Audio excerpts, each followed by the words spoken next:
And now for some insights on how things will unfold. Joining us on the phone is Ms. He Wenping. She is the research fellow from the Institute of West Asian and African Studies at the Chinese Academy of Social Sciences. Welcome to Asia Today, Ms. He.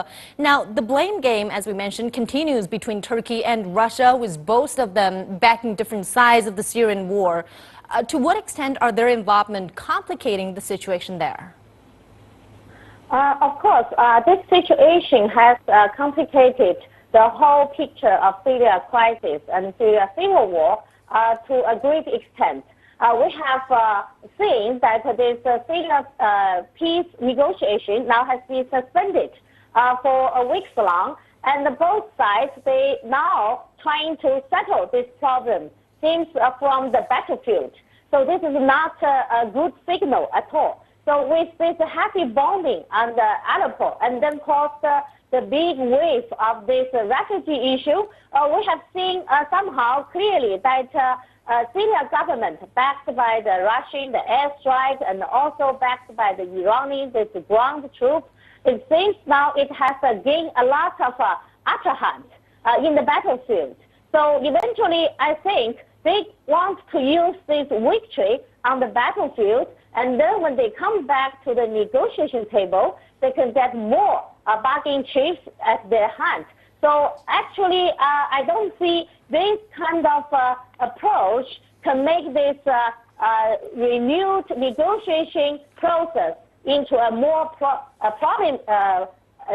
promising way.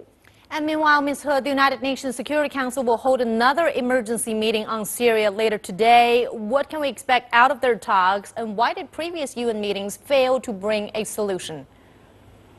Well, I think this urgent UN meeting maybe will focus on two issues. One is this refugee crisis, because this new wave of the refugee crisis is so, the urgent, and a lot of refugees cross so close to the Turkey, and then also we are marching to the Europe countries.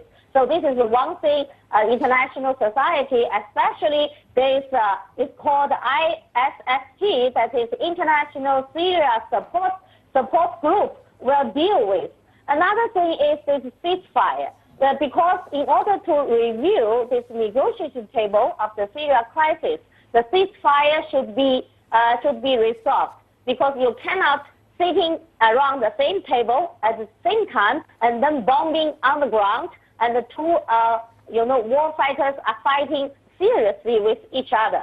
So I think the two issues will be dealt with by this UN Security Council. But at the end, in order to make whole this Syria crisis out of this trouble, and by the end of the last year, we have already seen the light at the end of the tunnel. That is, the treaty has been, resolution has been adopted unanimously by all those parties involved. That is, by the UN Security Council, all those members, even no single veto by Russia or by any other countries. So actually, this resolution has already serving as a guideline, and also a flag should be holding high by all parties involved. So we have to back to that original point again. So I think on the day that is 25th of this February, so all those efforts should be made for making a good preparation for we'll certainly keep an eye on that. Thank you so much, Ms. He, for your analysis on this.